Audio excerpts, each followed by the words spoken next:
The first landmark is the midline of the body, which is you can feel the spinous processes. Yes. Is the midline. Then the tip of the acromion is the second landmark. The third landmark is the medial border of the scapula. Here. Now we draw two lines, one from the tip of the acromion meeting the midline, and the second from the tip of the acromion meeting the medial border of the scapula. Be mindful that these markings are done with the arm adducted and not abducted, because that will shift the medial border of the scapula. The spinal accessory would be at the center of this upper line, and the suprascapular would be at the junction of 2/3, 1/3 of the inferior line. Then raise the skin flaps first. 2/3 medial, 1/3 lateral. Yes. As soon as you raise the skin flap, you will get access to the trapezius muscle.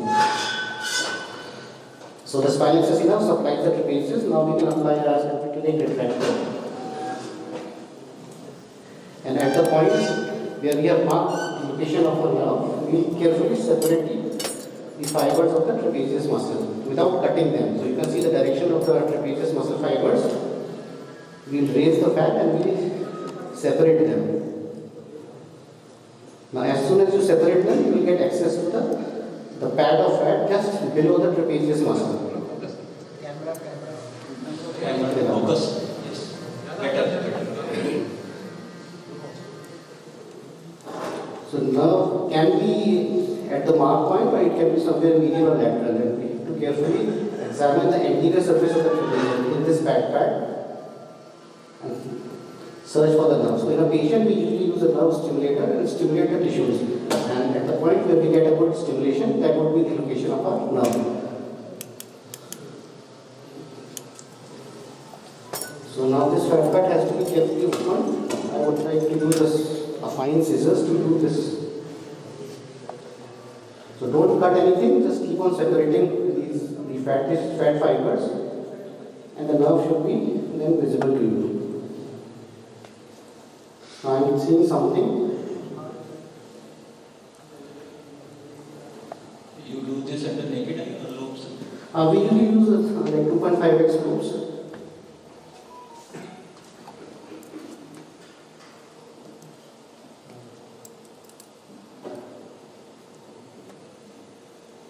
The nerve can also be like branching into 2 or 3 different nerves. So we have to be careful in taking one good nerve fiber. So this is one nerve. It is dividing into 2. We can go more proximal. This is just a fiber.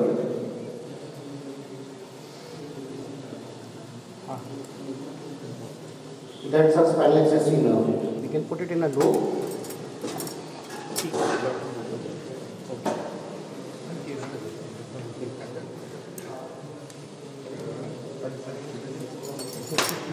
And we have to dissect the nerve more distally to gain more length.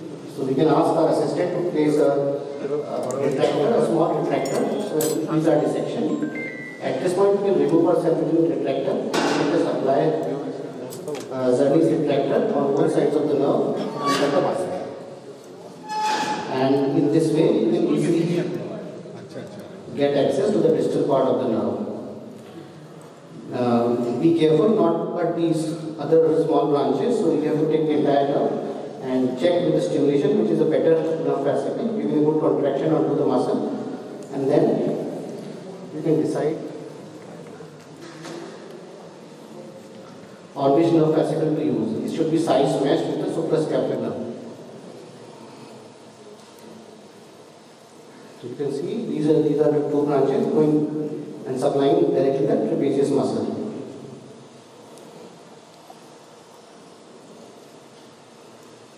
In this page, you can also find some blood vessels which have been carefully clipped, and the transversapular artery also gives a prominent branch which supplies the trapezius muscle. So this branch has to be carefully clipped, otherwise it will cause a lot of bleeding in this depth of this tissue.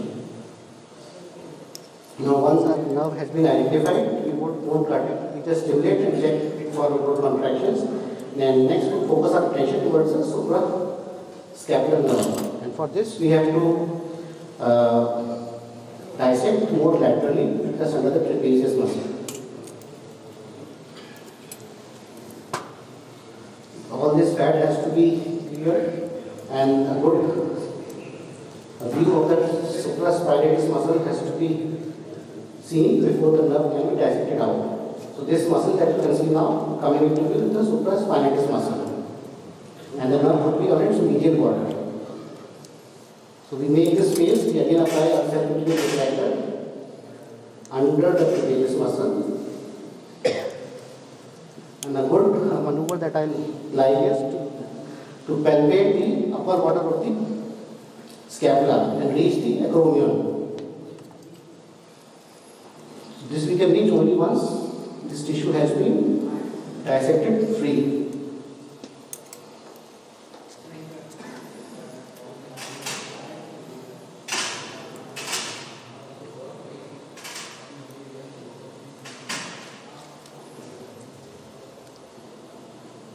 Now with the supraspinatus muscle into view, we have to expose the upper border of the scapula and try to find the acromion. So what are you feeling exactly? The notch or something? Yeah. So the nerve would be, the suprascapular notch is just immediate to the acromion. So if we find the part where the acromion takes origin from the scapula, at that point we can dissect and then we can easily find the nerve.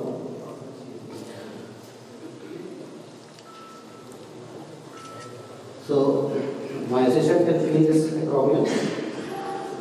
Feel this part. So you have the upper border of the scapula, and if you go laterally tracing that, then you can easily feel the notch. This is the acromion, and just inferior to the acromion is the suprascapular notch. And there is a tough ligament onto the suprascapular notch. Now we have to be careful that the blood vessel, also the suprascapular vessels, which should be present just deep to the suprascapular notch. So at this point, we have to carefully retract the muscles and expose the suprascapular ligament.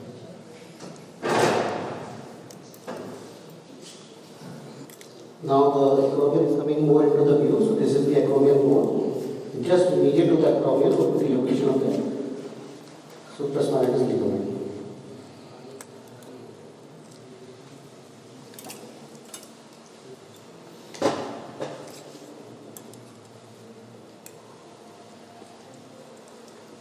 The supraspinatus muscle can be cleared from this part so as to get a better access. Now at this point, we can use our right angle retractor and try to enter the suprascapular notch. So I like to do it from the inside, but you can do it from the outside in also.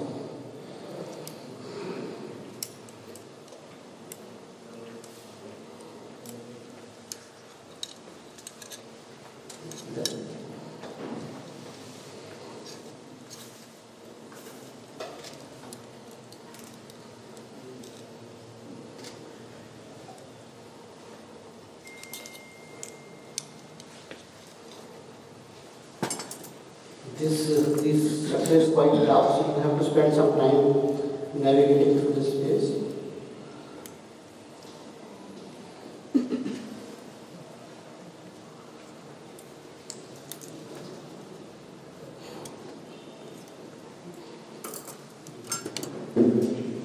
Now we can place this right ankle behind and then we can cut the ligament.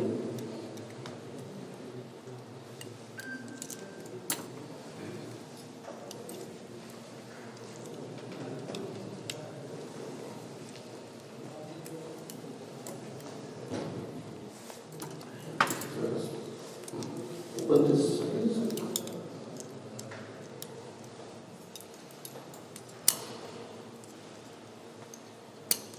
The ligament is also ossified in this case, quite hard.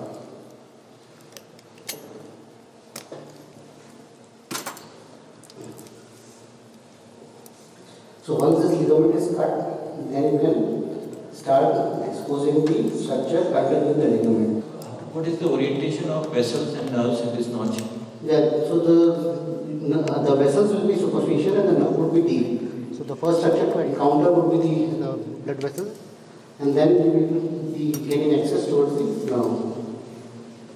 Maybe इस तरफ भी एक retracted dark आ रहा है ना, one more थोड़ा action कर सकते हैं ताकि So that camera will be using this.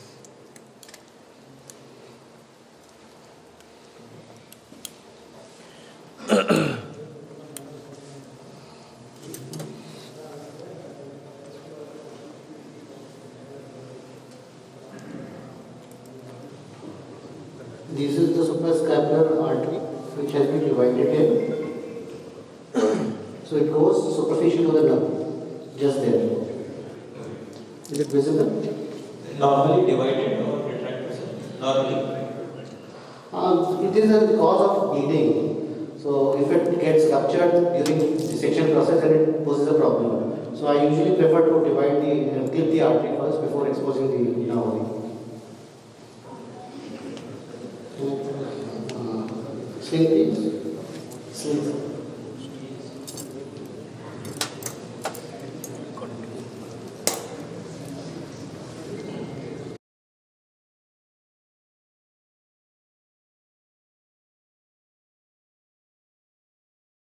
And we have to explore it more proximally to gain more length so that it can easily reach the spinal accessory nerve.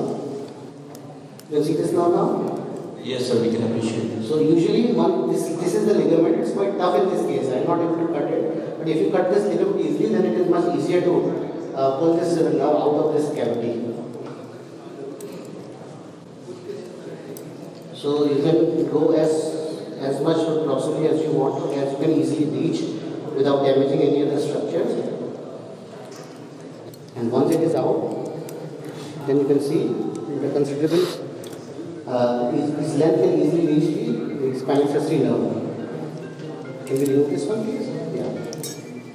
So now that this nerve has been exposed and brought into the field, now we can keep it outside and see how much length we need for the spinal accessory easy coarctation.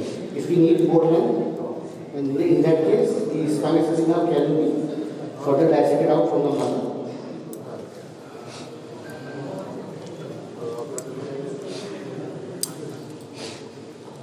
And then it can be cut.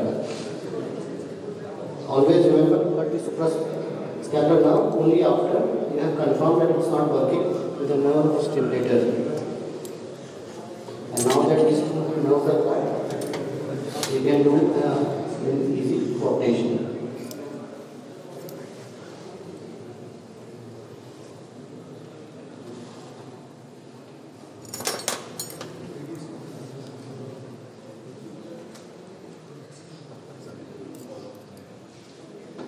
This is the spinal accessory nerve. You can see that the length is enough for an easy coordination. So what I think is the most important thing to find the nerve is the location between the acromion and the supraspinatus nerve. If you can easily palpate or if you expose that area, then the rest of the section would be easy.